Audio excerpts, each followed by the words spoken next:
আমি কথা বলি, নিজের পরিবর্তনটা নিজেই আনার চেষ্টা করো।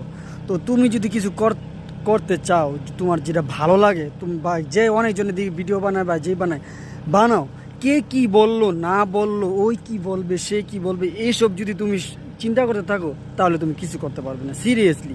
কারণ হলো গিয়া, তুমি একটা ভালো কিছু করবে, মানুষ তোমাকে বাধা দিবে, কারণ বলবে এ তুই কিছু পারবি না, ই করবি না, ওইগুলো তুমি আরও নিজের ভিতরে করে নিবে যে না আমি পারবো না, তোদেরকে দেখিয়ে ছাড়বো, ঠিক আছে।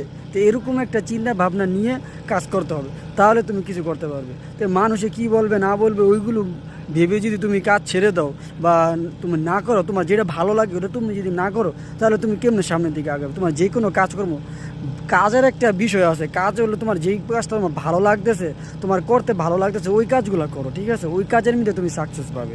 আর যেই কাজ তোমার ভালো লাগে না, তুমি করতে পারবে না, ওই কাজে তুমি সাকসেস পাবে না। এখন যেন কালো কাজটাকে ভালোবাসতে হবে, ওই ভালোবেসে ওই কাজটাকে তোমার করতে হবে, ঠিক আছে। তাহলেই তুমি ভালো কিছু করতে পারবে। আশা করি বুঝতে পারবে।